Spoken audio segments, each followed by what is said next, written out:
Olá, tudo bem? Estamos aqui no nosso 7º dia, nesta jornada especial. O Senhor é o Santuário.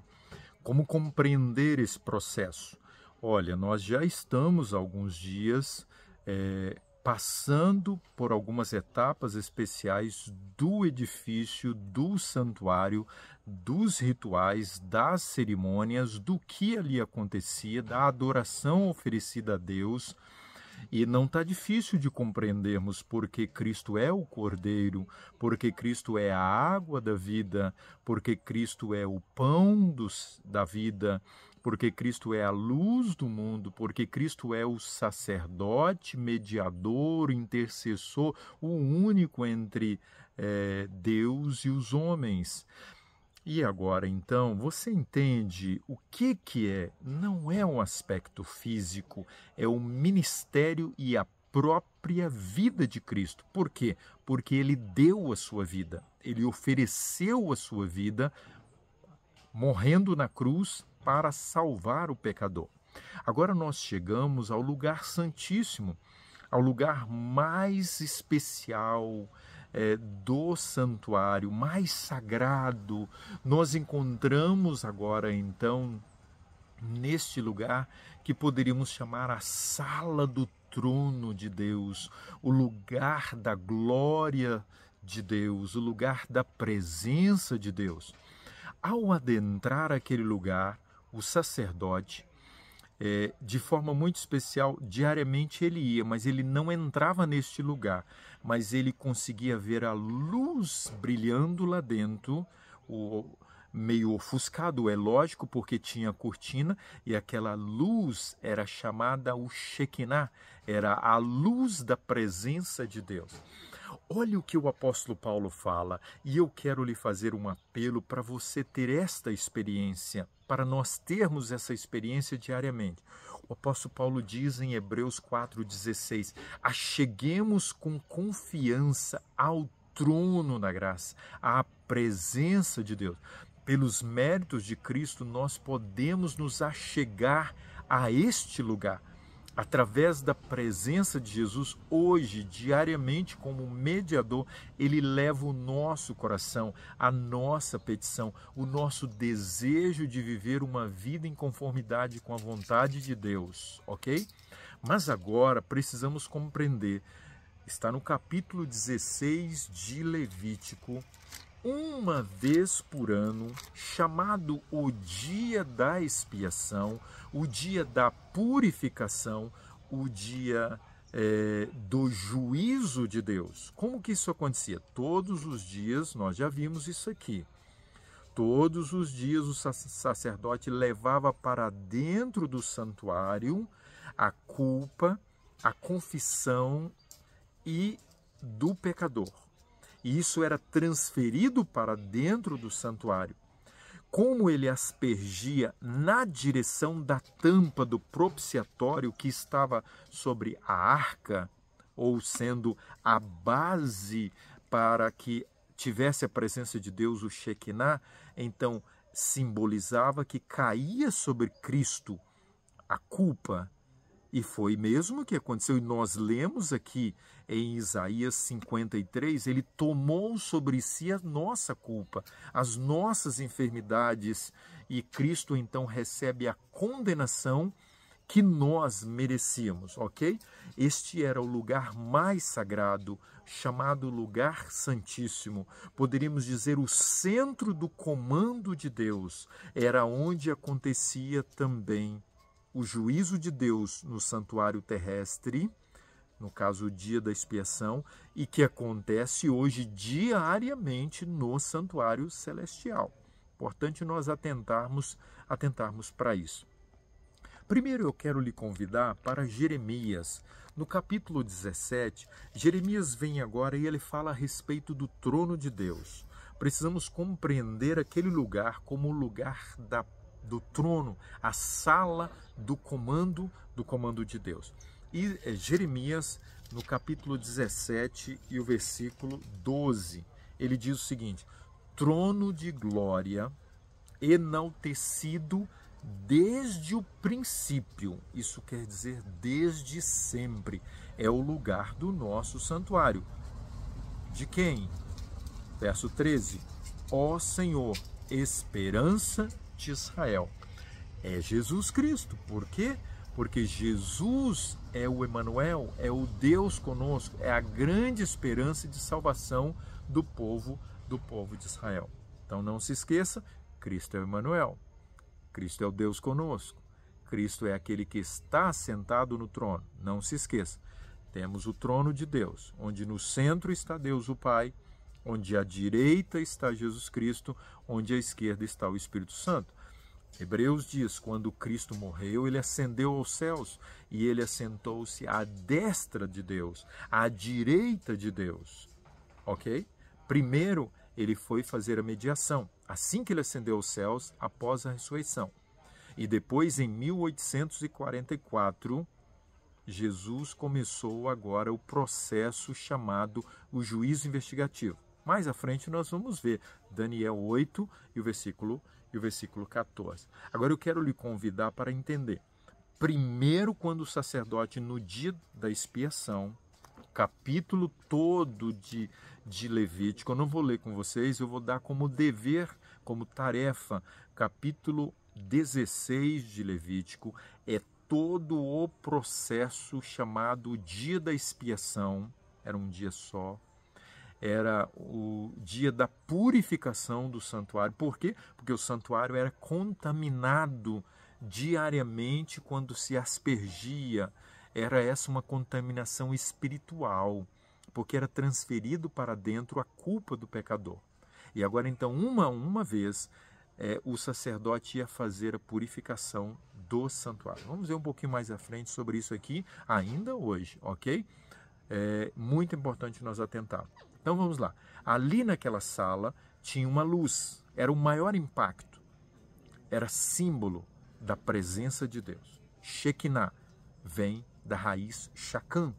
E o que é Shakam? Você lembra? Nós já vimos. É o hóspede permanente. E quem é o hóspede permanente? É Deus. Através do anjo do Senhor no deserto, no tabernáculo, a pessoa de Jesus Cristo. Então agora, ali dentro, nós encontramos dois anjos que ficavam sobre... eu quero crer que eles ficavam na ponta, na extremidade da Arca da Aliança, ok? Por quê? Porque a tampa, chamado propiciatório, simbolizava Cristo, que recebeu sobre si a condenação. Então os anjos não poderiam estar sobre Cristo. Poderia estar sobre a tampa o quê? O Shekinah, porque é o símbolo do próprio Cristo. Então aquela tampa era chamado o Shekinah e tinha os anjos simbolizando a adoração a Deus, ok? E eles, os anjos, eles tinham uma asa que estava estendida para cima e outra para baixo. A asa para cima, exaltação a Deus.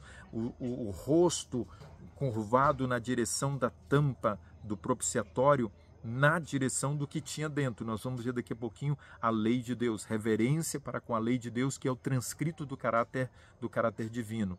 E então a outra asa cobrindo os pés, símbolo de reverência total para com Deus. Então agora, aquela arca é o símbolo do trono de Deus, aonde Deus está agora assentado para poder realizar o comando, o juízo de todos os seres humanos. Dentro da arca tinha a vara de Arão, e está lá em Hebreus capítulo 7, versículo 17. A vara de Arão, e que está dentro da arca, é o símbolo do sacerdócio escolhido, aprovado por Deus eterno de Cristo. Hebreus 7, 17. Você vai ver isso lá. O que mais tinha lá? Tinha o maná. O maná era o quê? Símbolo da provisão divina para com o povo de Israel. Símbolo de que Cristo é o pão da vida que alimenta o pecador. E outro símbolo importante, porque o paladar do povo de Israel estava pervertido. Então Deus deu o maná para purificar, para limpar a impureza, a toxina dos alimentos ingeridos pelo povo de Israel ao longo da experiência no Egito. Mais do que isso, para tirar o gosto por aquilo que não era aprovado por Deus, não era saudável, ok? E não é hoje, viu? Se você estudar e ler sobre alimentação, você vai ver que existem alguns alimentos que não são bons. Então vamos lá. E Cristo é aquele símbolo que purifica o coração, é aquele que restaura a alma. Tinha lá a lei de Deus, a base do governo divino. A lei de Deus é o transcrito do caráter divino. Por isso, em Hebreus capítulo 8 e o versículo 10, nós lemos que Deus quer imprimir a sua lei no nosso coração. Deus quer gravar na nossa alma o caráter de Cristo. Ok? Então é a lei, o transcrito do caráter divino. E Tiago 2, e o versículo 12 diz que a lei é a base do juízo de Deus. Nós precisamos ver isso, que é muito importante. Então, não vamos esquecer, a tampa, símbolo de Cristo. Dentro da arca nós temos a lei, e os anjos olhavam para a lei, reverência para o transcrito do caráter divino. Então, quando nós temos essa visão, agora eu quero lhe convidar para Daniel, capítulo 8, verso 14. Capítulo 16 de Levítico é toda a descrição daquele dia. O que acontecia naquele dia? Era o dia em que o sacerdote agora ia entrar no lugar mais sagrado, porque foi no lugar mais sagrado, simbolicamente, que foi transferido a culpa do pecador. E essa culpa agora deveria ser retirada. Esse registro deveria ser limpo.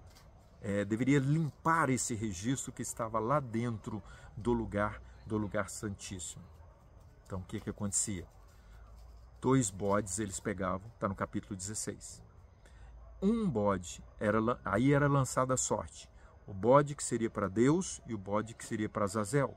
O bode para Azazel, símbolo de bode para Satanás. O bode para Deus, símbolo de Jesus Cristo, que purificaria para sempre e que faria o processo da purificação do santuário, que hoje ele realiza no santuário celestial. Então agora o sacerdote oferecia o sacrifício e ele então iniciava agora o processo da purificação. Todos os dias o sacerdote ele levava para dentro a impureza. Uma vez por ano agora ele ia para tirar a impureza. Então ele pegava o sangue e ele ia direto para o lugar santíssimo. E do lugar santíssimo ele agora aspergia o sangue diante da tampa do propiciatório, simbolizando que estava sendo limpo agora o trono ali de Deus, onde estava registrado sobre Cristo a culpa dos pecadores, a confissão dos pecadores. E ele vinha agora então de dentro para fora, aspergia na direção da cortina, aspergia nas pontas dos chifres do altar de incenso, e ele ia lá para fora para aspergir no altar de sacrifício, simbolizando que todo o santuário foi purificado pelo sangue de Cristo, ok? Isso é muito importante para nós entendermos, porque amanhã nós vamos falar sobre o santuário da alma. Está contaminado o santuário da sua alma? Há alguma impureza no seu coração que você gostaria que hoje Deus, o Espírito Santo, pelos méritos de Cristo, pelo sangue purificador de Cristo, pudesse limpar, pudesse retirar, arrancar, tirar do seu coração? Nós precisamos. Amanhã nós vamos ver um pouquinho sobre o que Cristo realizou no templo, que é o símbolo do templo da nossa alma. Deixa para a gente ver isso amanhã, ok? No nosso último tema. Mas eu quero ver com você hoje Daniel 8 e o versículo 14. O texto bíblico diz assim, Daniel 8 e o verso 14. E ele me disse, até 2.300 tardes e manhãs, e o santuário será purificado. Isso quer dizer que depois de 2.300 dias, depois de 2.300 anos, porque um dia profético é um ano. Agora, como você vai entender quando isso começou? Aí você tem que ir para Daniel capítulo 9. Aqui nós não temos tempo de ver esse detalhe, mas fica como tarefa para você. Daniel capítulo 9 fala para nós quando começou essa visão das 2.300 tardes e manhã e quando ela terminou.